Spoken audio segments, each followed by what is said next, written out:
Good evening. Thank everyone. I'd like to thank everyone for coming out to the Ward 12 Council Candidate Forum. My name is Lee Tucker, and I'm the chair of the Cleveland chapter of the League of Women Voters of Greater Cleveland. The forum is being presented today by the League of Women Voters, along with our community partners, the Art House, Neighbor Up, Slavic Village Development Corporation, Community Yahoos, and Old Brooklyn Community Development Corporation. The League is a nonpartisan political membership organization, and as such, we don't endorse candidates or political parties. We work to educate and empower citizens to help shape better communities. And just as an item of clarification, all 4 candidates that are currently running for council has been invited to attend this forum. If the candidates were also, if they felt uncomfortable coming to the forum as we presented it, they had the option to do it online, just like the attendees had an option to do it online. So I just wanted to make that item clear to everyone. So before we get started, we have a member of the news media that's in the back.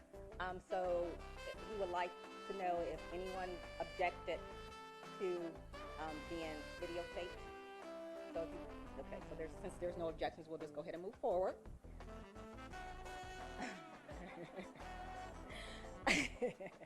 I like to go over a few forum rules. Each of the candidates will have a 2-minute opening statement and a 2-minute closing statement. The questions that the moderator asks, they will have 1 minute to respond to those questions. The candidates will be given a 30-second warning and a 15-second warning, and then a notification that their time has ended. The timers are sitting over there. Please raise your hand so that they can see you. Penny and Meg, thank you. So we would like to strictly enforce the time just so that we can keep the forum moving. Some questions have been submitted in advance via live stream or through our RSVP, and then some questions will be taken from our audience as well. And we also have our live stream chat open that we'll be monitoring for questions, so we'll take questions that way. All of our screeners will review the submitted questions, or they have been reviewed in advance, to make sure that there's no duplications, to make sure that we have a diversity of questions, and to make sure that the questions are not inappropriate and unfair to the candidate. In order to maximize the time for candidates to answer questions, we ask that the audience avoid expressions of support or opposition to any candidate during their answering session. We ask candidates and their supporters to refrain from wearing partisan items such as campaign buttons inside the room. All the candidates have literature at the back of the room, so please feel free to pick up candidate information on your way out if you haven't picked it up already. We also have League of Women voter guides that's at the back of the room, and we have Vote 411, they're little, something like a bookmark as well. This is a forum to hear the questions from questions from the residents and to hear the candidates' response to those questions. It's not planned as a debate between opposing candidates where somebody says something, then the opponent or the opposing candidate responds to that question. We just want to make sure that we get enough time to answer the questions from the audience, the residents. Please turn off your cell phones or mute your cell phones. Again, please mute your cell phones. And I'm going to turn it over to our moderator, Chanel Elston, also a member of the League of Women Voters of Greater Cleveland. Thanks, Chanel.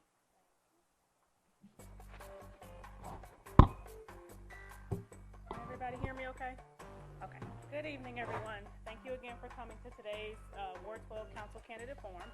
Like Lee mentioned, my name is Chanel Elston. I am one of the members of the Greater Cleveland League of Women Voters. I'm also a city council person for the city of South Euclid, and I'm going to be moderating today's forum. Today's candidates for city council will be asked a series of questions. These are really just to help the residents understand what the candidates would do if they're elected. Some of the questions, like Lee mentioned, were submitted in advance.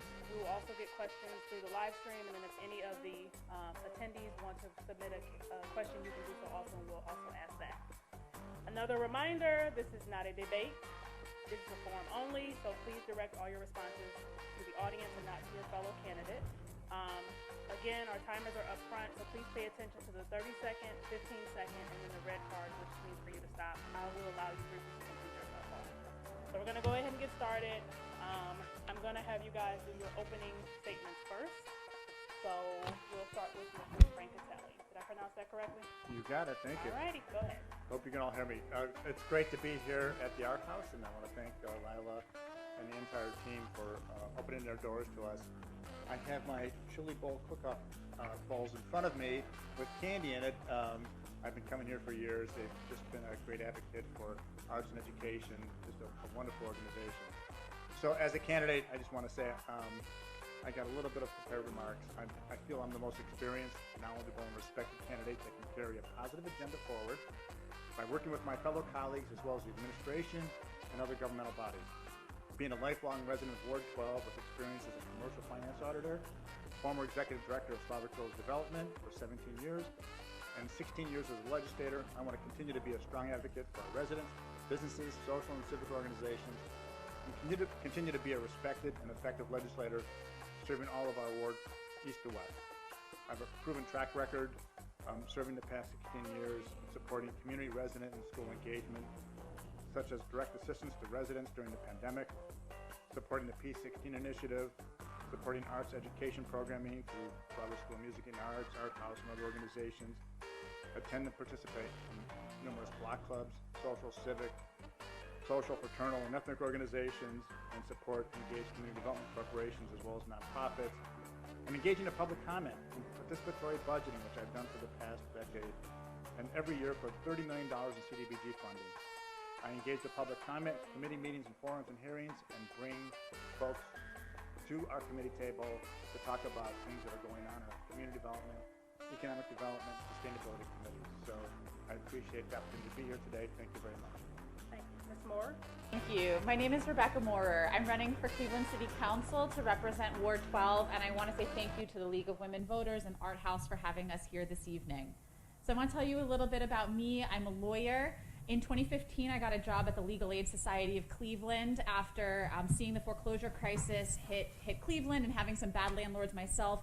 I had wanted to become a housing lawyer, and getting that job at Legal Aid was my dream job. I thought they were going to be dragging me out of that building in 50 years and that I was going to do that for the rest of my life. And then something changed. A mom walked into my office and she said that her 2-year-old daughter had been poisoned by lead and that a city inspector had come out and looked for lead but had never told her what happened. And that turned into a lawsuit where we found that her home and hundreds of homes all across the city had not been handled correctly by the public health department. And that made me realize that I was not going to spend the next 40 years at Legal Aid, and that I was committed to making sure that we had a city that worked better for clients like that, for neighbors of mine, and for me. I got more involved with civic life, and as I did, what I saw over and over again was that Cleveland City Council was no longer working for Clevelanders the way that it should. Cleveland City Council isn't policing itself, as we see from the years of mismanagement of Ken Johnson's financial misdeeds. It's not a good check on the mayor's office, as we're seeing from how the issues with the mayor's grandson were handled. And it's no longer responding to residents, as we see from the handling of backroom deals on minimum wage and the recycling program where we were lied to for 2 years. And so that's what compelled me to run, a belief that if we had a more transparent and responsive city government, we would be doing better as a city. I'm excited to be talking about the profound issues that are facing our city, from health to housing to public safety, but I know that we can't actually tackle any of those issues until residents trust city government again. And that's why I'm running to represent you on Ward 12. Thank you. So I have been informed that we need to pick up the mic so that the people that are doing live stream can hear us a little better. So we're going to get into the question and answer part of the form. You'll have 1 minute to answer the questions. And the first question will start with Ms. Moorer. What do you feel are the responsibilities of a council person? Absolutely. What a great question to start with. So in the city of Cleveland, the way it is set up right now, your number one responsibility on city council is responding to constituent issues. We have to make sure that residents have access and are getting the city services that they deserve. Ideally, I want to move us to a world where you don't have to call the council person to get a basic response on an issue in your neighborhood. But right now, I just know that that's the case. So the number one thing that I would do on city council is set up excellent constituent services from Slavic Village to Old Brooklyn, Brooklyn Center to Tremont. We got to get that absolutely right. But the second thing we're supposed to be doing is being legislators, and that means leading the city and making sure that there are policies and programs in place that allow us to progress, not just tread water. And I'll leave it there because I have 15 seconds left. Okay, thank you. Mr. Brancatelli, same question. Do you want me to repeat it? No need to repeat it. Absolutely. I think constituent services is a critical issue. It's what we deal with every day. Unfortunately, it's the hand that we're dealt with. Part of our responsibility is to follow up when the other side of City Hall is not following up where they should be, or they need assistance and guidance on whether it's getting permitting or dealing with a stray dog or dealing with a fallen tree limb. Those are all the kind of things that we deal with every day, and those are the things that are certainly in my wheelhouse and what I've done a great job of having to work with and having a great relationship with both our chiefs, our directors. When I talk about the mayoral campaign, I try to tell residents, let's not talk about necessarily all the policy around the mayoral candidate. Who is he going to hire? Who's going to be the next safety director? Who's going to be the next administrative director? So we're always looking at who's going to be running these departments, and part of it is my job, as my 16 years of experience, is working with those departments to get those kind of things done. Thank you. Our next question, we'll start with Mr. Brancatelli. As a public official, your role includes adhering to policy regardless to your personal views. In regards to the mask and vaccine mandates, how would you ensure that parties from both sides are able to come together? So we've been practicing that as we've started to open City Hall up again. We've been very safe as government opens back up again on having all of the guidelines adhered to. You can't come into City Hall without having a mask on. You get a temperature check for everybody that comes into City Hall. We're coming in for scheduled appointments. So we're very particular about making sure we're keeping not just the public safe, but also our employees safe. When folks talk about, when we talk about when folks have issues around the community, how come this isn't getting done or that getting done? We also have to realize that we have 8,000 employees that are also working through this horrible crisis. So we've been very specific about making sure that our employees are safe, that we're not having hundreds of employees go down because of COVID, but we're doing everything both on the employee side as well as the public side to make sure we're practicing safe guidelines and making sure we're sticking with what we should be doing to keep everyone safe. Thank you. Ms. Moore? Yeah, absolutely. So first and foremost, we have to be guided by the science, and so I'm extremely supportive of our employers and parts of the city that have already required vaccines or required mask mandates as led by public health officials.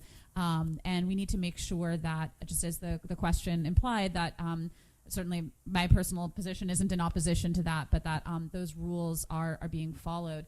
So I think that one thing that we're dealing with all over the country is a lack of trust between residents and the folks that are making these decisions. And that is not something that anyone on city council can fix overnight. But if you are talking about rebuilding trust, you need to deliver the small things consistently and correctly. And so making sure that when City Hall says something, it is followed, whether it's to the detriment of the city or to the detriment of residents. We have to do that so that Clevelanders know that when there's a rule that comes down from City Council or from City Hall, that it should be followed. Thank you. Next question, we'll start with Ms. Moore. What do you believe are the highest priorities for Ward 12 residents, and how do you propose to address them? Absolutely. So, I've been talking a lot about transparency and accountability, but I don't think that you can tackle those problems in the absence of recognizing the profound poverty issues that are facing the city of Cleveland and Ward 12 overall. So the median income for the city of Cleveland is $34,000. The median income in Ward 12 is below that. It's $27,000. The child poverty rate is the highest of any large city in the country here in Cleveland. And again, Ward 12 is higher than the city average. So we have to be tackling poverty. And to me, that begins with our housing. We have a housing stock that has been allowed to deteriorate for years and years for disinvestment for many reasons. But we need to get money into people's pockets to fix up their homes, get grants to homeowners to fix up their homes, and resources to renters so that they can become homeowners. Thank you. Mr. Brancatelli? There's a whole laundry list of things you can look at as what's going to be the priority or what should be the priority or what the number one issue is facing our community. I grew up in a single-parent household and understand what it's like to live paycheck to paycheck. But the most important concern that my mother had and our family had is around safety. Being able to keep our family safe, making sure that we can go to the corner store, making sure we can go to the playground. I've been kicked out of the house many a times. Okay, go play and come back when it gets dark. but that's the community that we grew up in. We had a lot of great friends. We had a lot of community engagement that we had just living and engaging with our neighbors and residents. But safety is the number one issue, that people can go out on the streets and feel comfortable that they can go to the store and come back home. Thank you. Next question, we'll start with Mr. Brancatelli. Oftentimes there is oftentimes it is seen as though certain parts of a ward get special attention. How would you ensure that there is equal distribution of resources to all parts of Ward 12? So I'm glad you said that oftentimes there's a perception that it gets, certain wards get more than other. That's just not true. I am very cognizant that both east side, west side of our communities get equal support for all the things that each one of our wards need, whether it's infrastructure dollars, whether it's development support to our CDCs, or whether it's in our rec centers or to our parks and playgrounds. If you look at how our resources are divided and the dollars that come in through council, every one of our roads along Ward 12, east side and west side, have been repaved. Whether it's Denison, Clark, Broadway, Harvard, Pearl, Broadview, all of our main streets have been paved. That's an amazing feat to look at all of our major infrastructures that have gotten done. When you look at all of our parks, they've all been reinvested in, including some that are now on the budget for now, whether it's Calgary Park or whether it's Forest City Park, the smaller side parks. All of our parks are getting invested in, so all of our ward is being represented. So it is done equally. Thank you. Ms. Moore? Yeah, absolutely. So I think what we need to look at here is that this question of the perception is really critical. I understand that we can say that the money is going equally east and west, but people aren't seeing that and they're not feeling it. And so the number one thing I want to do is make sure that we are throwing open the books. It's actually extremely difficult to figure out where the money that members of city council have control over, where that goes to. So certain pools of money are actually very hard to trace. And so I would love to create a much more transparent system where you can tell that, okay, here's how we've distributed the road repaving across the ward. Here is where the park investments are going. That type of transparency, I think, makes people buy into the process a little bit more because, the east side thinks it's going to the west side, the west side thinks it's going to the east side. And so we need to make sure that folks can really tangibly see and feel where that money is going. Thank you. Next question, we'll start with you, Ms. Moore.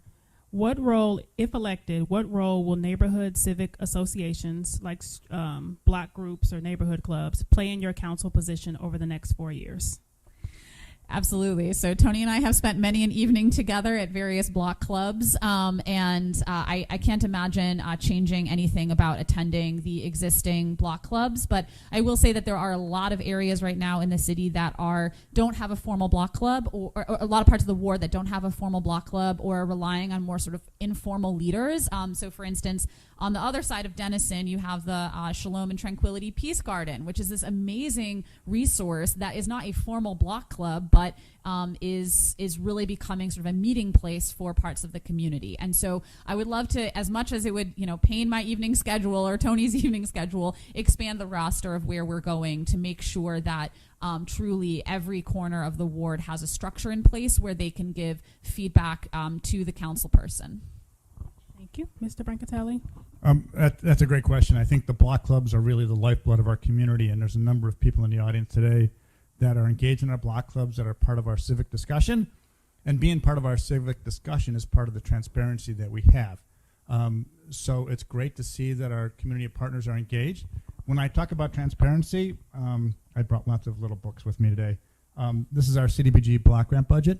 It's $30 million of what folks talk about community engagement. Every year we do a block grant hearing on east side, west side. We advertise in the plain dealer. We work through our CDCs, and we talk about participatory budgeting. The CDBG budget is a great example of participatory budgeting. Our community residents come in. I know Marie Kittredge and others are here who have participated in coming to these block grant hearings and talking about how do we have money for lead-safe communities? How do we have money for code enforcement? How do we have money for community engagement? It's that process that we have that we engage our block clubs to do that. Thank you. Next question, we'll start with you, Mr. Brancatelli. How can you ensure rental properties are maintained with the same care as owner occupied? That's a great question. I wish I had that magic wand. Part of it is holding our government accountable, holding our mayor, when I talked earlier about having our directors and knowing who is going to enforce our codes. Council members don't enforce codes. We make laws. It's up to the mayor's office and their staff to enforce the codes, to be able to make sure we have lead-safe homes, to make sure we don't have environmentally toxic homes, and that's the important part of that. One of the things that I do every year is twice a year, I survey every single home through our community. We grade it, and then we turn those grades over to the city to say, please inspect this property, please look at this parcel. Here's homes that need to be condemned, or here's homes that we need intervention on. What I'm very proud of is our code enforcement partnership program that was created so that we can send residents, our community stewards, and others out to say, here's how we can do to clean up this mess, and I've been very engaged on that. Thank you. Ms. Moore? Yeah, I do agree that the implementation of Cleveland's coding of Cleveland's building and housing codes is ultimately in the mayor's responsibility, but there's a key oversight component from city council that I feel like has been missing. So we have committees that can bring in folks from building and housing, bring in folks from the Let's Save Cleveland Coalition, bring in folks from our community development corporations, and ask them what is going wrong here. Because I can tell you on the ground, it is not going correctly right now. We have a lot of rental properties. I've been inside of them from my jobs at Legal Aid as a private attorney handling evictions that humans should not have to live in 2021 in America. And instead, because there are so few options, people are forced to live there. And being in homes like that is what puts the fire in my belly to do this work, because no one should live without water, for instance, without running water in America in 2021. And so there are tools at our disposal that we could be using to better make sure rental properties are maintained, including having landlords be responsible. Thank you. Next question, we'll start with you, Ms. Moore. Do you agree with the consent decree and community input? Yes. So it's important to remember the backstory of the consent decree, that Mayor Frank Jackson invited the Federal Department of Justice to come to Cleveland to look at our police department after the infamous 137 shots case. And as a result of that investigation, the Department of Justice found a pattern and practice of unconstitutional policing. The consent decree did not come out of nowhere. It did not come out of an idea in someone's head. It came out of a long investigation that found issues in our police department, which, by the way, are costing us money. We have put out $24 million in settlements for unconstitutional, illegal policing since 2014, and that is money we haven't been able to invest in our neighborhood. So yes, I do support the consent decree. And by the way, no, we're not actually following the rules of the consent decree yet. 2/3 of the standards they've put in place, we are not yet meeting as a city. Thank you. Mr. Brancatelli? Thank you. That's a great question. When I look at the consent decree, both the mayor and council voluntarily raised our hand, and we invited folks in on the consent decree. This was something that we asked to come in and look at our police department. It's been an amazing transformation when you look at some of the things that have come out of the consent decree. We have a long way to go, but we have an amazing police department. Folks have been out engaged. When we look at some of the components that have come out around, when we talk about grassroots level, when we talk about our community engagement officers, our NICE program, all the different variations of the police department that have been engaging residents one-on-one have gone a long way about building confidence back in the police department and creating that atmosphere where the police, our residents, we can really see change that's going on right now. Thank you. Next question. Who do I start with? Back Mr. Brancatelli. Thank you. How do you plan to improve city services? Well, first off, let's start with recycling. This is not an old Milwaukee can. This is liquid death mountain water. So, but part of that is how do we improve on the services? The recycling ended tragically. It was not a well communicated issue. I think part of improving services is communicating to residents better, engaging residents to understand things around recycling, to engage residents around what we can be doing as a city to provide better services. And there's a lot of concern around just basic things like lot cutting and environmental cleanups. We have an environmental task force that's prosecuting people around dumping, but let's be clear, this has occurred not because of what the city did. This is what has occurred because of what outside organizations and outside interests have done around foreclosures and abandonment And now we are the stewards of doing 75,000 lot cuts a year, not because we want to, because we have to protect the residents. So I think there's efficiencies that we can do in creating that and making it better. Thank you. Ms. Moore?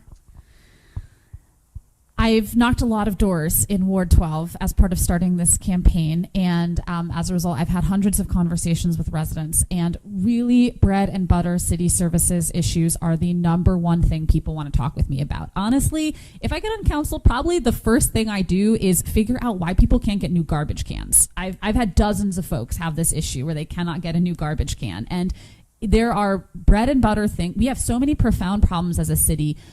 When we have these low-hanging fruit, these very easy bread and butter services that we could be doing as a city better, that seems to me that it should be the focus of a new administration and a new, more focused city council. So part of this is changing the mayor's office, which we necessarily will have because Frank Jackson's not running again. But part of it is making sure that city council is really holding the administration's feet to the fire on these programs like lot cutting, like recycling, like garbage and waste collection, because what we're doing right now is not working. Thank you. Next question, we'll go with Ms. Moore. If elected, what are your plans to address the residents' concerns regarding four-wheelers? The ATVs. Well, so look, we're on Denison right now, and I know there's a couple residents from Denison in the room, and this at Denison and Fulton, it just seems completely out of control. And you guys know, you've seen it. I mean, even as I was coming from my car, there were a couple folks on ATVs coming along here, and obviously it's a problem all over the ward, but it's very clear this is a hot spot. And we're having this issue all over the country. Everyone is trying to figure out what to do. I want to create a cross-jurisdictional ATV task force so that we're not just having some police departments chase until they get to the city border and then stop. And I also want to look at the use of potentially drone technology to follow these ATVs. It is unsafe for police officers to be chasing. That would put at risk folks who are serving the city. So I do not support a chase policy, but I do support something changing because what we're doing right now is not working. Thank you. Mr. Brancatelli? Thank you. Yeah, this is it's one of those nuisance crimes that really put people at edge when you start seeing four-wheelers and dirt bikes going up and down the street, creating havoc and creating unrest. But we really don't need to invent anything new. We actually have some amazing policies, and we have some amazing officers that can enforce. What we did 2 months ago in Slavic Village was have a task force, which included having our helicopter go out, having our motorcycle police officers go out. They went along Fleet Avenue, Harvard, 71st Street, and they were very aggressive in not chasing people and putting people at risk, but tracking people and where they're going. They made 40 arrests that night. It's a matter of the will and the resources to put towards that issue to make sure we can make the arrests and basically take the cuffs off these police officers and let them go do their job and provide them with the resources to do that. And they did it. They did it safely. They made a number of arrests. They ticketed and towed a number of vehicles, and it worked quite well. So it's a matter of willpower and letting them do what they know how to do. Thank you. Mr. Brancatelli, we'll do the next question for you. If you could, well, you're currently on council, but if reelected and if you could select any committee to chair, what would it be and why? I'm a little biased. I really enjoy Development Planning Sustainability Committee, primarily because it really touches a lot of our lives. When we talk about the bread and butter things around our CDBG dollars, around helping families and working with organizations like University Settlement, Art House, Broadway School of Music, all the way to large projects and development projects that create jobs for our families, which we have created thousands of jobs. I'm blessed to talk about the fact that even through a pandemic, even through a bank crisis, and even through a foreclosure crisis, the city of Cleveland has processed $1 billion of permits through building and housing each year for the past 10 years. That's a lot of construction, that's a lot of jobs, and that really is stabilizing our community, bringing income to our community, and keeping our city afloat. Thank you. Ms. Moore? I'm probably also a little bit biased, but one of my introductions, as I mentioned in my opening statements, to local politics was around lead-safe housing. And currently the Health and Human Services Committee will be the main committee overseeing implementation of the 2019 lead-safe housing law. I do not believe that we're currently on the path to fully implementing that law. It's not working as it should, and so there needs to be more oversight and more direction in terms of where that goes. I have a lot of trust and faith in the folks from Lead Safe Cleveland Coalition in terms of a good faith effort to implement the law, but we only had a couple hundred people register in the first couple months, and that does not mean we're on the right path. So I would be honored to be involved with many committees, but the Health and Human Services Committee would touch on an issue that I'm very well aware of. I drafted 2 versions of the lead safe housing law. Ultimately, a third one was passed, but I'm intimately familiar with it, and I would be really honored to do that work because our lead poisoning rates are 2 times higher than Flint, Michigan, and this is something that we have to get under control if we are going to succeed and thrive as a city. Thank you. Next question, we'll start with you, Ms. Moore. What is your plan to increase economic opportunities for the residents in Ward 12? What a great question. So this goes to a broader question about how we increase economic opportunity across the city. And to me, that looks like making sure that development dollars are coming to our neighborhoods and not just downtown.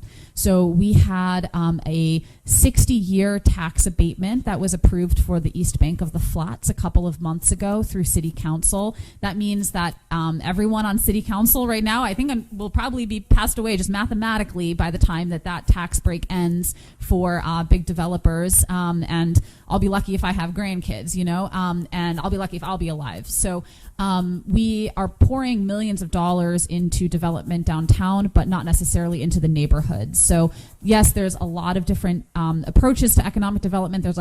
Frankly, that is worthy of its own long discussion, but I would start with making sure that development dollars are coming into the neighborhood. Thank you. Mr. Brancatelli? Thank you. I think really continuing some of the work that we have been doing, creating job opportunities has been a challenge across every neighborhood outside of some of the hot markets. And part of it is being able to create white box space, to be able to set the stage so we can attract new businesses and make it affordable. I think I look at the mayor's transformation plan that he did and help create opportunities in the Glenville neighborhood, help create opportunities in the Near West neighborhood. I think concentrating resources, especially looking as we have resources come in through the ARPA program and others, being able to do that is critically important on how we attract dollars to help invest in those. When I look at things like the Flats East Bank project going to a 60-year TIF, that was probably one of the easier decisions I had. It's creating 1,000 new jobs for residents that can go downtown and work, be employed, have health benefits, and it's being paid for by the users, not being paid for by the citizens. Those are tax dollars that are generated because of the project, not from the city. So it's an opportunity to look at how do we use our TIFs, how do we use our tax incentives, historic tax incentives, and other programs to create those jobs. Thank you. Mr. Brancatelli, we'll start with you. What suggestions do you have to improve the process of lead testing in homes to ensure older homes do not fall through the cracks? So we have to stop using our children as the canary in a coal mine. Lead testing should not just be because we're taking our children and testing them to find out if they had a high lead level. And 2 reasons for that. One is you don't know where the child got the lead from because it's not like a bullet. You can detect where that lead came from. It could have come from their daycare. It could have come from their grandparents. It could have come from everywhere.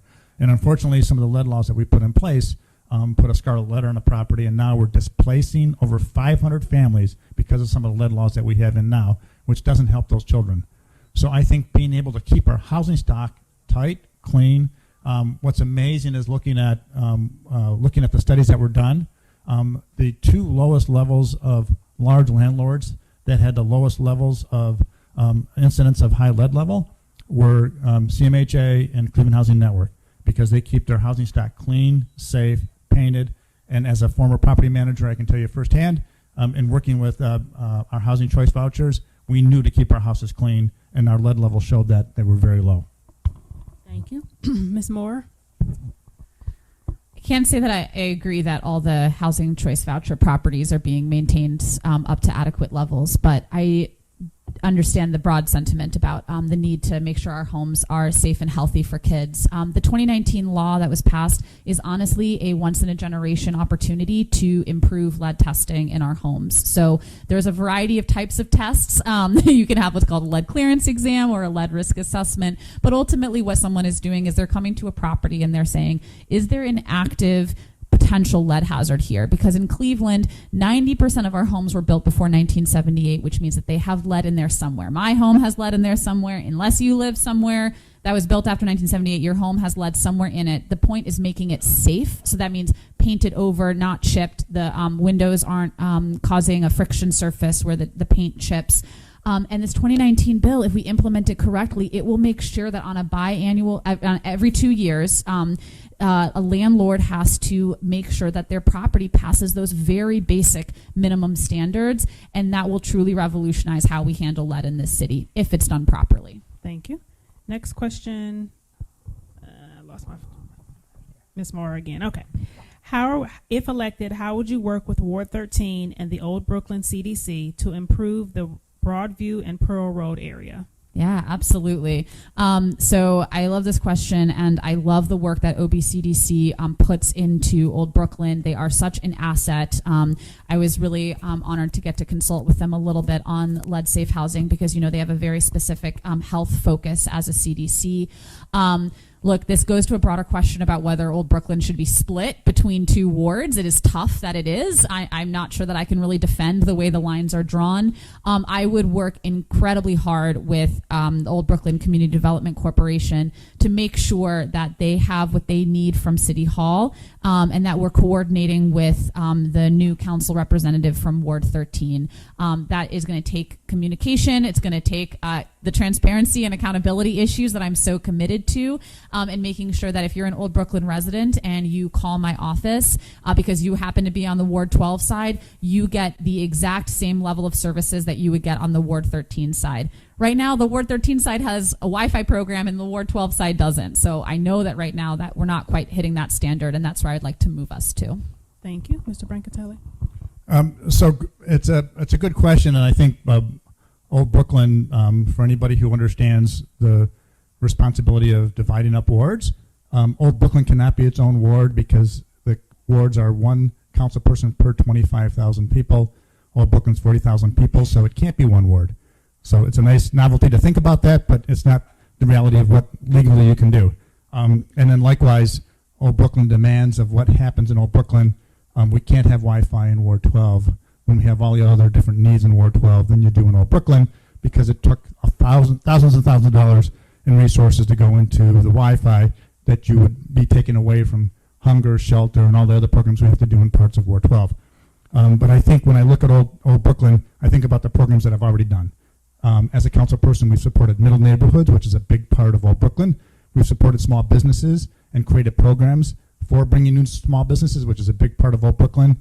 And we continue to do all of the activities that are necessary to create opportunities in Old Brooklyn that will move it to the next level as those middle neighborhoods. Thank you. Next question, we'll start with you, Mr. Brancatelli. What are the improvements, if reelected, what are the improvements you would make to the South Hills area? So the South Hills area is just an amazing community. When I look at how they're connected near the zoo and they're connected to all these major infrastructures and how near they are to downtown, I think continuing to use programs like the Middle Neighborhoods program to stable the housing market, we've had a 32% increase in property values over the last couple of years in the Old Brooklyn South Hills neighborhood, which is a tremendous opportunity to look at how do we continue to stabilize those housing markets. What's also I'm proud of as the chairperson of the County Land Bank, we've been very instrumental to be able to bring vacant properties, to rehab them into the Old Brooklyn neighborhood and help stabilize the housing market through the County Land Bank, and then also use programs to bring in unique, whether it's gardening programs or whether it's trail programs. I am very proud to be able to take an old landfill, Brighton Park, which was Henninger landfill, and convert that to a beautiful park connected to the zoo and connected to our neighborhoods. That's something that we're able to do as a council member. Thank you. Ms. Moore? Yes, so South Hills is an incredible asset for Ward 12. If you're not familiar with it, it's off of Spring Road, off of Broadview Road, bordered by the south to Shaft Road. And it is an incredible asset that we have to make sure that we are keeping that area strong, as well as pulling up the other parts of Ward 12 and other parts of the city. So, I want to make sure that the neighborhood association there thrives, that it has access to what it needs for programming. There's a sort of beautiful little, they call it a circle. I feel like it's a triangle, but I'm not going to die on this hill for South Hills. Little mini park with a little free library and sort of expanding the programming through there, potentially the programming through Benjamin Franklin Community Garden. That needs to be resident driven. It needs to make sure that there's cohesion among the residents about what that looks like. So I'd be very interested to listen to South Hills residents about what we can do to make sure that that increase in programming is reflective of what the community wants, and that we are giving them the resources that they need. Thank you. We will start with you, Ms. Moore, for the next question. What is your plan to address and support pre-development of vacant commercial properties in the Broadway Slavic Village area? To support the pre-development of commercial properties in the Broadway Slavic Village area. All right. So I've served on the board of the Slavic Village Development Corporation. Tony was the executive director for 20 years. I don't think that you can really talk about economic development in Slavic Village without talking about SVD and making sure that they are doing the work that they've been doing in many ways very well, but sort of under supported. So making sure that they have the resources that they need. But frankly, I don't just want to talk about Broadway, because the challenges at Broadway are also the challenges on Broadview. And we need to be making sure that those dollars are going everywhere that they are needed in the ward, not just in one corner. So we do have programs and resources for the city to sort of convert some old buildings into commercial properties, but making sure that those are equitably accessed across the entire ward. Thank you. Mr. Brancatelli? Thank you. So the question was about Broadway Slavic Village. Mm-hmm. So looking at Broadway Slavic Village, there's a lot of vacant industrial land. There's a number of vacant commercial properties, and there's a lot of vacant residential land. I think the key is to be able to make those parcels clean, to do the environmental remediation necessary to make them so that they can be redeveloped, and then looking at a very active program to say, now that we've cleaned those properties, how do we recruit new businesses that come in there? And there's some big parcels of land, whether you look at the Job Ready site on one side of I-77, or if you look on the other side of I-77 and look at the Morabito site, there's some amazing parcels of land that can be developed and, more importantly, can create jobs for the residents in the community of the Broadway Slavic Village neighborhood. Thank you. Next question, we'll start with you, Mr. Brancatelli. How would you stay, if reelected, how would you stay abreast to the opinions of the citizens, with them actually giving their opinions, not just listening to yours? So that's a great question, because I appreciate that's right in my wheelhouse. That's what I've been doing for the past 30 years, both as the director of Slavic Village Development as well as now councilman for the last 16 years. It's not a matter of whether you have public comment at City Hall and forcing people to come to 601 Lakeside to hear their opinion. It's a matter of going out to the residents and listening to them. I go to the block club meetings, I go to the civic meetings, I go to all the different organizations that are out there, civic, social, etc., and then I engage the residents one-on-one. I engage them in group settings, and I listen to what they're saying. And I also bring folks to our committee as Development Planning Sustainability Chair. For those who have watched those committee meetings, I do bring professionals, I do bring residents, I do people. I have been having public comment for the past decade as the chairperson of that meeting. So I have been bringing people in and listening to their opinions and listening to what's going on and engaging them firsthand. And then, of course, I mentioned earlier around doing the public opinion around the CDBG block grant hearings. So I have been doing public opinion, and I will continue to do public opinion both on the local level and at City Council. Thank you. Ms. Moore? Thank you for this excellent question. Tony and I are going to disagree on this. I do not believe that what has been happening at City Hall is adequate public comment or that it's adequate participatory budgeting. And the key difference here is that the things that Tony is calling public comment or participatory budgeting is at the grace of the council person, at the grace of City Council. There is no structure in place right now for you to be able to go to a City Council meeting and have your opinion heard by the entire council in a public forum. That means that when you want to express an issue, if there's something that hasn't been fixed, you need to go to a block club. You need to go to meet privately with the council person. And I don't think that that is an adequate substitute for the basics of our democracy that so many other cities are adequately able to do. And moreover, participatory budgeting is not just hearing what residents have to say at CDBG meetings. It is a system and it's a practice where residents are actually the council is held accountable to the desires of residents for where the money goes. There's actually a program in place to make sure that allocations of residents are heard. Okay, thank you. Next question, we'll start with Ms. Moore. If you are not elected, what are your plans? What are your plans to remain engaged in the community? Yeah, absolutely. So you're not going to get me away from Cleveland that easily if I lose the election. I've been actively engaged with the ward as the ward leader for the Democratic Party for the last 3 years. And whatever happens with the election, I know I will continue to be engaged with this ward going forward. First of all, because I have people here that I love and I care about, and I have locations and programs that I want to make sure thrive. And second of all, because it's my home and I love it and I care for it. So likely job-wise, I would go back to my legal practice, which is what I was doing most recently. But either way, I know that you will be seeing me out at events all around the ward. In fact, when I came early to this event here, I thought I was supposed to be here 30 minutes early. It turns out I was wrong. And so I went for a walk to the apple orchard that's around back down West 33rd. And I just love that location. And I'll be so excited to see what happens with it in the years ahead. So that's just one of many things around the ward that I'd be excited to participate in. Thank you. Mr. Brancatelli? Oh, absolutely. I will continue to stay engaged, if not elected, in things like public comment. Just to clarify, public comment for the CDBG budget is not at the grace of council. It's a requirement by law. It's a requirement by federal law.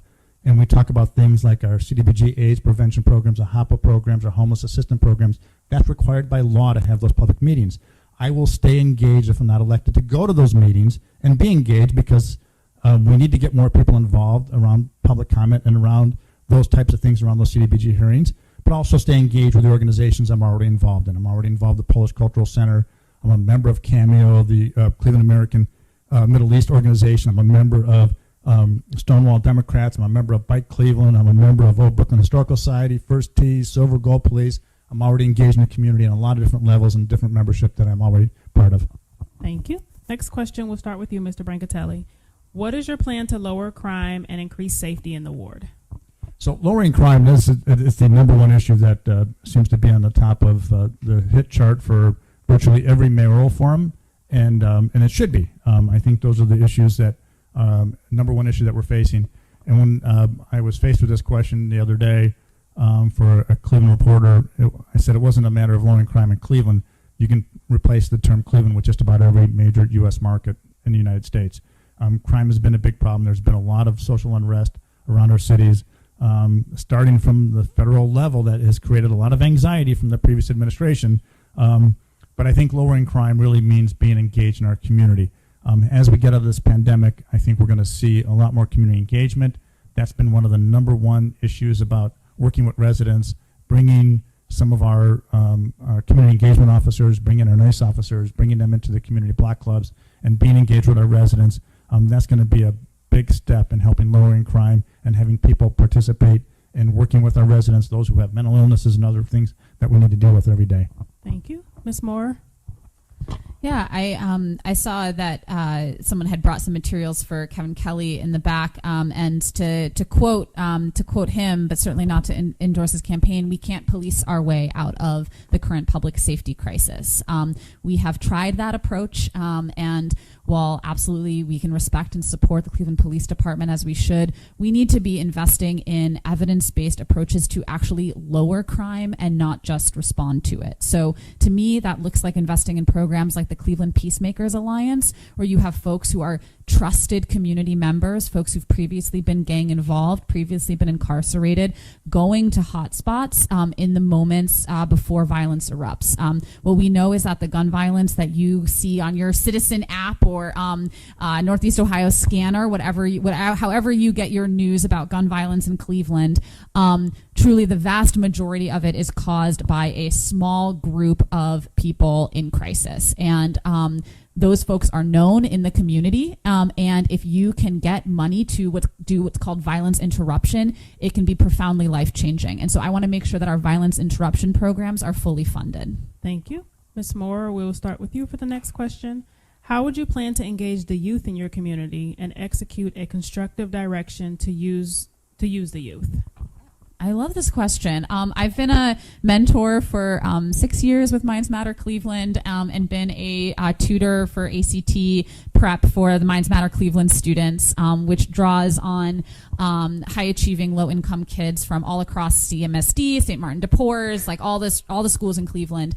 And so through that program, I've just seen a lot of joy and potential in what we could do as a city. So the number one thing is making sure that youth feel like their involvement in local government matters at all, because so many folks are just disaffected. Like, why would you go to a rec center? Why would you go and engage with a city council meeting? Why would you talk to your block club if you don't think it makes a difference in your life? And so that again goes to building relationships. It is building trust in low trust environments, and that means delivering on small things really, really well. So partnering with the Boys and Girls Club, making sure that our schools are connected to our city services, and really just giving youth a reason to participate in local government. Thank you. Mr. Brancatelli? So there's a great initiative out there called the P16 Initiative, which is sponsored by Third Federal Foundation, supported by local organizations like Slavic Village Development and all of the support services that come through the county and other agencies. When I look at the P16 Initiative, that is the model that can be used in partnering with CMSD and working with our students. When you start with the basics of getting folks a job, when you talk about these young kids as young teens being able to have a job, I should have brought my check that I bring when I was a summer youth worker way back when. I won't say how long ago because it was well before many of you were in this room born. But it was my $1.10 an hour that I earned as a summer youth worker, digging graves at Harvard Grove Cemetery, as well as other jobs at then South High School. I think creating opportunities for these young kids, but then working with the institutions that are out there like University Settlement, working with Sokol, working with Boys and Girls Club, First Tee, Art House, Broadway School of Music, Jones Road. I can list all the agencies that are out there working with these young kids and making sure those organizations are well funded and connected to make sure we're all working in the same direction.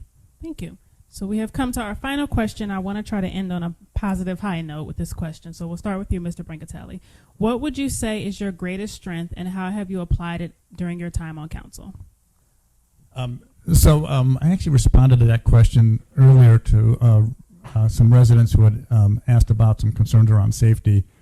My greatest strength is not just bringing Smarties and bullseyes to the table, but I think engaging smarter people than me, but also the tenacity I have. I don't give up.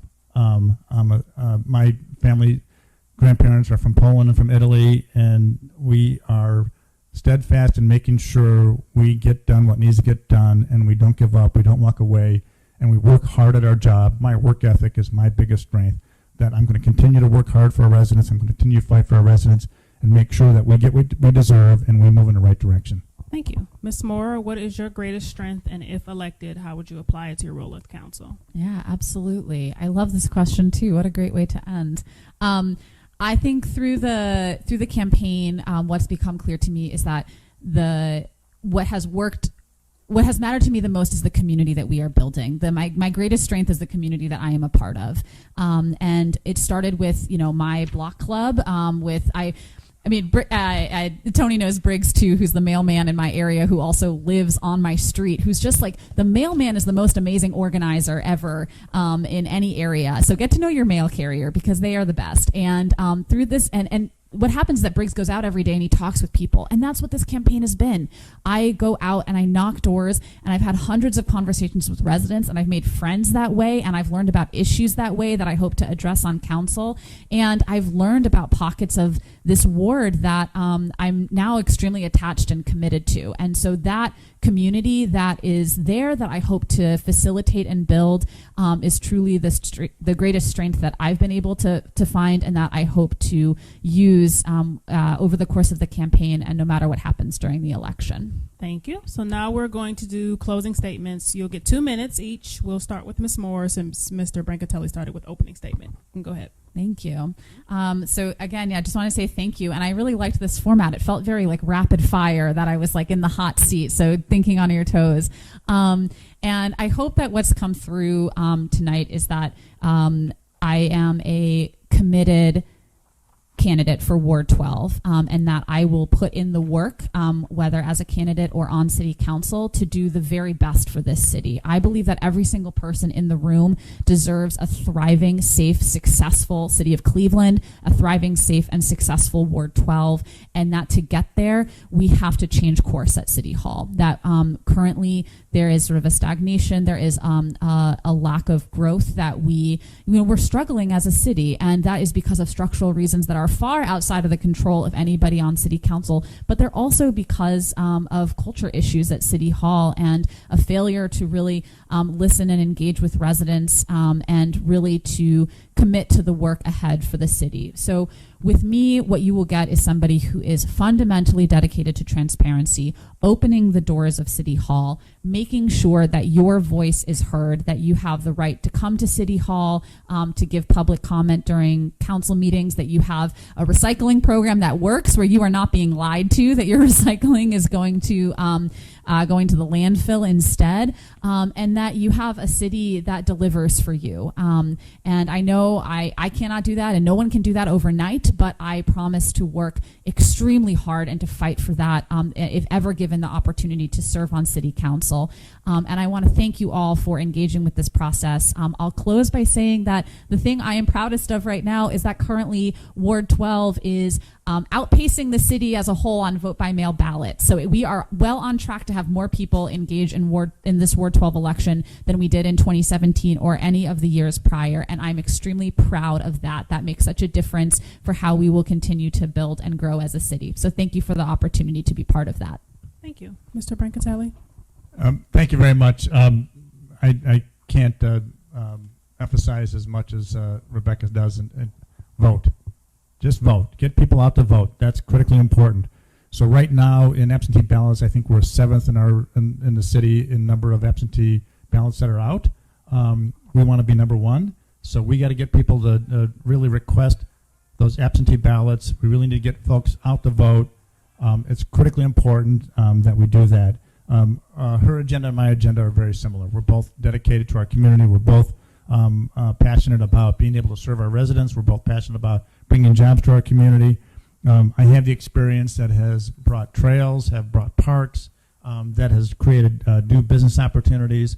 I have the experience that have worked with residents to help meet the needs from poverty all the way to how do we create housing programs that provide resources and programs to be able to provide security for families. That's the number 1 issue in our communities, being able to have security within our families and make sure people can be stabilized. When you look at the P16 initiative, the notion around 45% of our families have had to move during the foreclosure crisis in these elementary schools and going from school to school and not having stable environments. Being able to stabilize our environments and stabilize our community is critically important to me. Thank you. So I'm going to pass it over to Michelle now so she can close us out.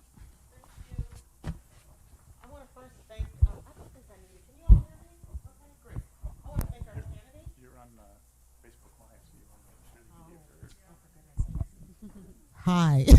For my next number, I want to thank our candidates, Mr. Brancatelli, Rebecca Moore. This was a great forum, great questions. I want to thank all of you all for participating. And I do want to say just 2 things.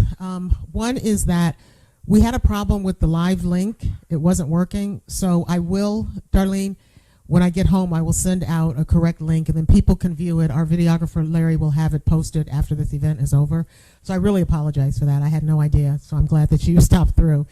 But I also want to say that all 4 candidates were invited, as Lee said. We never heard from Twain McGee, and Shalira Taylor decided she didn't like our policy, COVID safety protocols, so she chose to be out there over vaccination discrimination versus in here. So this is how it ended up, and we're delighted that we did have 2 candidates, very strong for them. So thank you all very much, and vote. And I'm really happy to hear that, Rebecca. Yeah, very cool. Thank you. We were briefly second in the city, so.